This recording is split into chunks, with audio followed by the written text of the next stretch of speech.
What we did was we started with really a North Star of a consumer experience vision. And so we'll talk a lot about data. I'll talk a little bit about technology here, but really all of those things were enablers to what we wanted to achieve as a consumer experience vision. So we took a step back with a really big and talented team of folks to say, well, how do we want to engage with our consumers? We had a lot of services as a brand. We offer a lot of content. In 2015, when we started, everyone had probably been to a conference called Content is King. Anyone? Yeah. We had too much content. So we basically took a step back and said, besides content, besides email newsletters, besides education, how do we want to be engaging with our consumers? So we wrote this big, long vision. It's an internal-facing vision. It's really for us to rethink the way we're doing things as a brand. So I'll read it to you and then I'll talk you through some of the nuances. It's changed the way we interact with parents by providing consumer-centric support, access to our product, services, utilities, motivating them to engage and stay loyal through the first 1,000 days. So the things that were nuanced for us as a brand is we wanted to change the way we were interacting with consumers. How many people are hanging out on brand websites here? Anyone? No. No one's hanging out on our brand website either. How many people are reading brand newsletters frequently? Nobody. People weren't reading our newsletters either. So all of those things are an important part of the ecosystem, obviously, but they were the only things we had as a brand to offer. So we really needed to rethink and change the way we wanted to get consumers to interact with us. I underline consumer-centric support because we were very Gerber-centric. You all probably sit in a lot of organizations that like to talk to yourself a lot. You get hung up on this internal-facing language that you then use with consumers, and consumers are like, what are you talking about? So we needed to change the way we spoke and be a lot more consumer-centric in our communications. So we focused on 2 experience priorities. The first was completely revolutionizing our service proposition. I'll talk a lot about that today. Dottie, our text messaging service, was a key pillar of that. The other piece was transforming our data technology and support model. You kind of can't do one without the other. The first one is a little bit sexier. Potentially for this audience, you guys are also interested in the second one, so I'll talk about that too, but really they go hand in hand. And what we did was when we created this sort of North Star of an experience vision, we said this is what we want to do and these are the enablers to help us get there. So I'll talk to you a little bit about what we wanted to do now and why. So this is not just a cute picture of a baby holding a cell phone. It's intentional because when people think of services, a lot of people think of customer service, like a call center. And yes, again, that's one element of the service pie, but it's not the biggest one. And so we really wanted to rethink what do we mean as a service brand for consumers. So, do I have parents in the room? Anyone? Yes, lots of parents. Anyone Googled the color of their baby's poop as a parent? Yeah, thank you, honest person. You're all lying, the rest of you. Anyone Googled anything about breastfeeding, latching, will I ever sleep again, those types of things? Yeah, so there's a bunch of questions on here. Help, I'm craving coffee. Can I have a cup or two while I'm pregnant? Daniela doesn't want to latch. What can I do? It hurts when I breastfeed. What can I do to help with colic? I had a colicky baby, and I'll tell you, I would have asked a hobo on the street if they knew anything about colic when my baby was screaming for 7 hours a day. Is yellow poop normal? You know what I'm talking about, yeah. So all of these things. How much should Jenna be eating? How do I start my little one on a sleep schedule? Is it time to start Sarah on solids? Will I ever sleep again? Parents nodding, yes?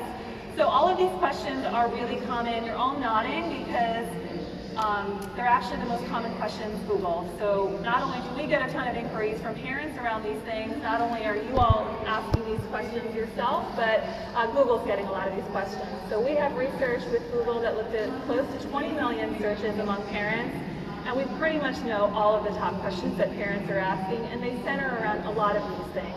And the more important thing is for us as a brand, we center around things like sleep and nutrition, areas that we play in as a brand. So that was good. What wasn't good was, look at the competitive landscape. So I split it into 2 pieces here, because the top those are traditional brand competitors. You've got formula guys in there, they're really good at content. You've got Huggies in there, really good at coupons. You've got a couple of the baby food competitors. And we were looking there and we were thinking about, okay, sure, we've got better content than a lot of these guys. What we weren't doing is opening up our competitive landscape beyond just our category. So what we started to look at were things like content providers. Where else, when you're competing for mom's eyeballs or dad's eyeballs, are these parents going and spending their time? So we opened the competitive landscape wide up, and then we said, well, we're not as great as we thought we were. There's actually a lot of gaps in our consumer experience. So we created a fancy white space analysis that looks kind of fancy, but it's actually really simple. All it does is it highlights this glaring white space in the category. So I'll talk you through it briefly. Up at the top, you can see some of the content providers really clustering around what we call support focus. So if you're a parent, everything from potty training to car seats to feeding, depth and breadth of content. There are a lot of players there, not a place we wanted to necessarily compete head to head. Over on the left, access to apps, tools, utility. I used a poop tracker. I brought a perfectly formatted spreadsheet to my pediatrician, and I was like, look at Jenna's poop, it's so great. And he was like, but is she pooping? And I was like, yeah. And he was like, go home. And I felt really good about that, and I felt, as a type A person, I had a spreadsheet and I felt great. It didn't build brand loyalty. My pediatrician thought I was weird, and I don't even remember what brand that was. And so, super important, table stakes. A lot of you guys are probably using these things, but not a differentiator. Down at the bottom, transactional focus. Everybody loves coupons and rewards. Yes, we have those things. So do our competitors. They don't drive loyalty. Over on the left, we started to see this white space around one-to-one access to professionals. So there's a lot of growing trends in and out of our industry around one-to-one access. So whether it be recommendations, whether it be something like telehealth, consumers want to go to someone directly and get an answer from an expert, because Google is great and Baby Center is great, but you could pretty much Google your way to any answer you want. And so what we started to see was an opportunity for us to take all of that expertise and bring it to consumers in a one-to-one way. So that's what we did. We introduced a service we call Dottie. Dottie is our one-to-one baby specialist, always on, 24/7. It is a text-based service available to answer your nutrition, sleep questions. Dottie is not a bot. I am sort of the anti-HSBC guy. I'm not talking about robots here. I'm talking entirely about humans. And you'll see a lot that becomes our biggest differentiator for this service. So I think the video will play, but I'm prepared for it not to play.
I think that video does a much better job than me of explaining how special the service is, because you start to see the real human interaction in some of those responses there. So Dottie is not a bot. There are no fees, there is no app, and it is not a bot. It is entirely backed by humans. And there were a few reasons we did that. So when we market research and we thought about what we wanted the consumer experience to be, we focused on three things. The first was our unique point of difference as a brand. So as Gerber, not only do we have the longest infant nutrition feeding study in the world, we also have experts on staff from registered dietitians to pediatricians to lactation consultants to sleep consultants. And guess what? that was our best kept secret for a really long time. And we were like, well, what the hell are we doing? We should be telling people about this. This was a big aha moment for us. And also, when you talk about a differentiator, that was something that was a barrier to entry for some of the smaller guys we were competing against because we had all of these experts on staff. Frictionless was really important to us, and I'm going to talk a lot about that later because I had a fight with a lot of people in the organization, some of them sitting in the audience, about why isn't this a chatbot? Really the point was it should be human and it should be frictionless and it should really feel special, and the human piece and the non-technology piece really is the most special part of it. I spent a year of my career at Nestle killing the app that we were trying to launch, successfully I might add.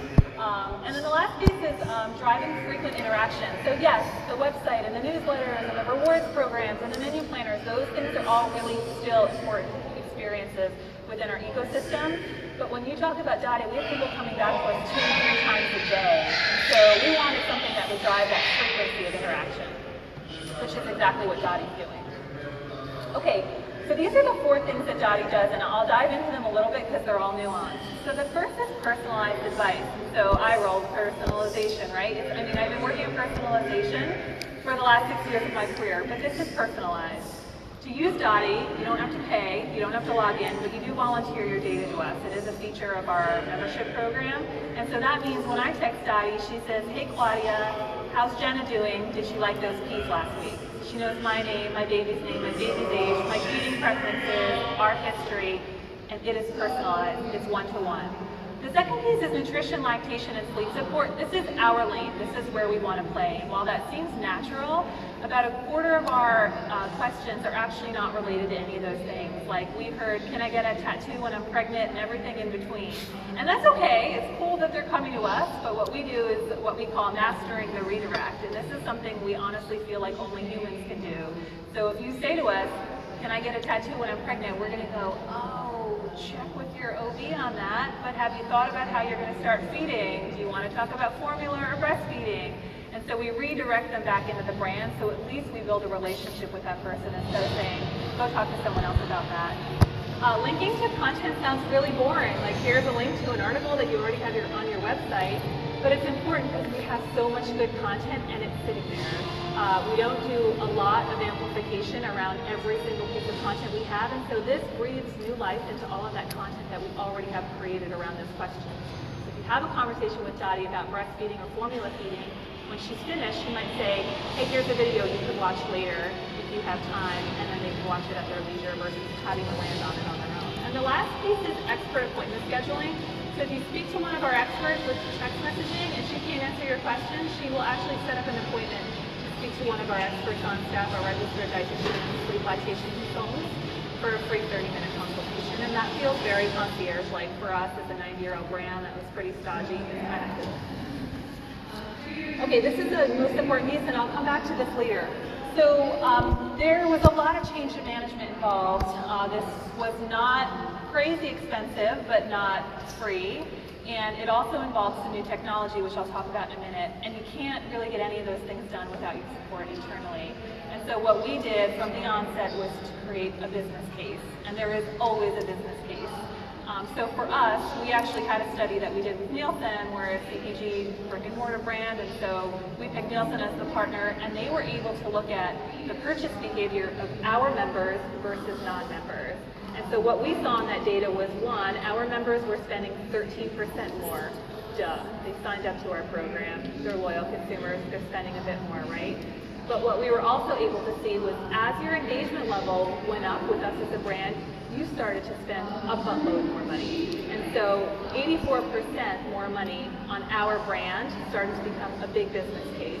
And by high engagers, I always put it in air quotes because you were doing a couple of things with us in the last 60 days. I mean, you're not obsessed with us talking to us every day. You're opening your newsletters, you're interacting with us once or twice.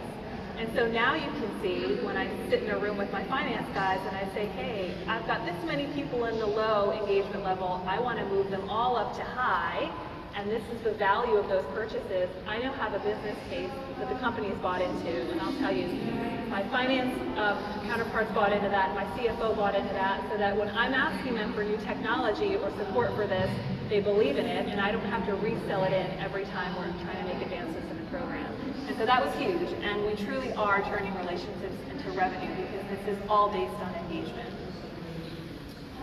And we're doing that by changing the way we interact with consumers. So I love to show some of the actual interactions because it really shows the difference that the human touch can make. So the first is just quite simply when mom is overwhelmed. And we get a lot of these. This isn't a very specific question. Sometimes parents just need support.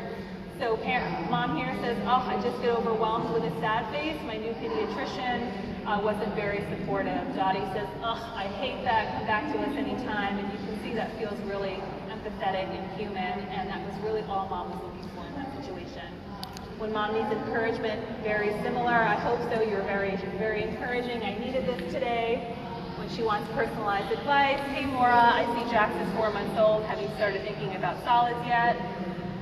Even when she's not using Gerber, I get a lot of inquiries from competitive users, and I'm fine with that. We actually train not to push products on consumers. That's not why they're coming to us. This particular instance was a competitive formula user. Her baby was constipated. We ruled out a bunch of things that would lead to constipation. Is she getting enough formula? All of that stuff. And we were like, hey, it sounds like you're doing everything right. Have you thought about probiotics? Mom says no, and she started using probiotics. And then the last piece was even at 3 a.m. So we're not kidding about 24/7. This is my favorite interaction. We talked to mom at 11 a.m. We helped her introduce bananas. She texts us back at 3 a.m. just, you up, question mark. And so we love that because it sounds like something you would text a friend, and she had poop issues at 3 a.m. probably because of the bananas from earlier. Okay, so that was easy, right? It looks really cool when it's wrapped up into a bow like this, but there were a lot of enablers to get us there, and I talked about sort of those two pillars of transforming data technology and support and revolutionizing our services. So I'll talk a little bit about what we had to do with the organization to get there. The first is our Parent Resource Center is what we call our call center. It is a team of 40 highly trained feeding specialists, and this is the team that backs Dottie. And they were very traditionally customer service oriented. So we had to really shift their mindset to be digital first. We had to change their tone of voice. We restructured them into digital teams. And we changed their KPIs from not only satisfaction, but from things like after call work and how quickly we would get through some of the interactions. Because on text messages, it's all about speed. The second piece was really thinking audience first, and someone mentioned before going above and beyond your owned and operated property. So we used to think in these two things. You were either anonymous, we had no idea who you were, which is false, or you were logged into our website. No one logs in. Our passwords are very complicated. So what we did was we expanded that into, sure, you're anonymous, maybe you typed in Gerber.com and we know nothing about you, but most likely you came there from some source that we can read. You're coming from some ad we can read. You've landed on some page that you're interacting with, and we can infer data and progressively profile you from all of those interactions. And so Anonymous Plus became this really important audience for us because we can then personalize just on the breadcrumbs you've given us.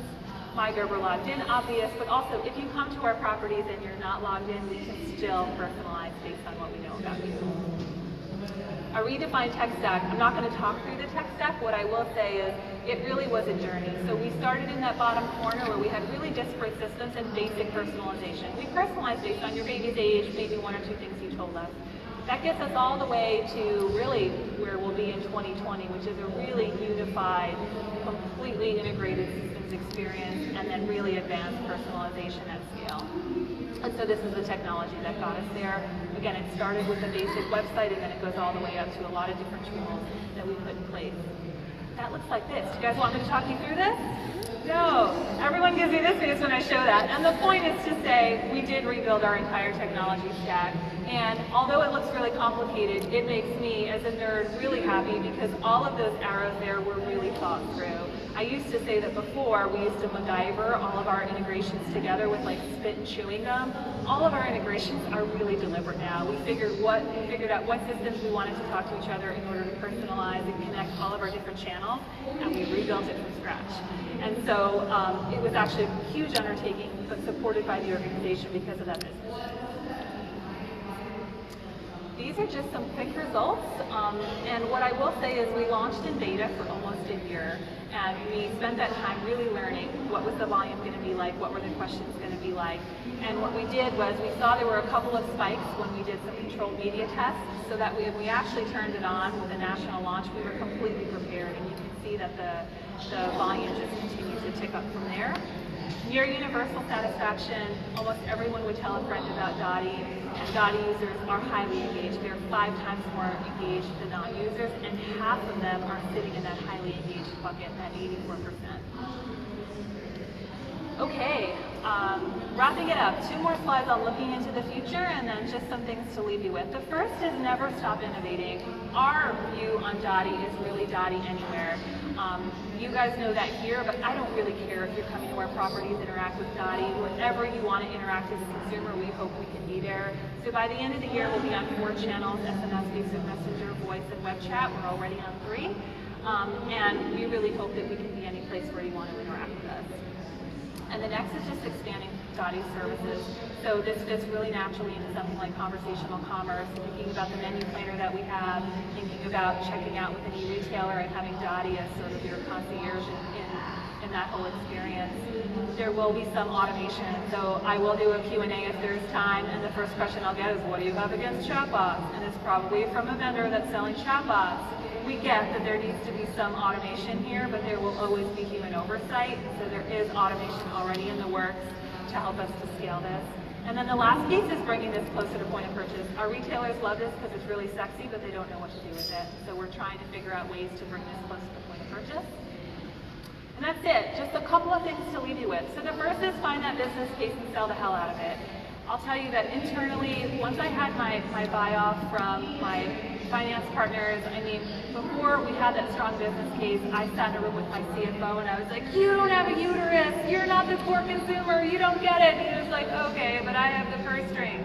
And once I really had that buy-in with that business case, that conversation was off the table and we had full support. And we couldn't have done all this without the business case. So start there. The second is don't underestimate the power of the human touch. I know we'll probably talk a lot about robots and bots. We already have. But you can see that there is a big differentiator in well-trained, loyal, empathetic humans, and that I think is what really surprises and delights consumers about this service. The second to last piece of technology is the enabler. It's not the idea. So again, when we started this journey, it's where's your app? Is this a subscription model? How much are you charging? When is that chatbot launching? And we were like, maybe all of that's going to happen. But really what we did was we started with the experience, and then we figured out how the technology could help us get there. And the last piece is sort of my passion point, which is that service is marketing. So yes, we will talk a lot about just how do we disrupt consumers. We see anywhere between 4,000 and 10,000 ads a day. I don't want to play there. I'm not talking about GDPR. I'm not worrying about ad blockers. I'm inviting consumers to interact with us so that we can really enrich their experience with us as a brand and not disrupt it. Thank you.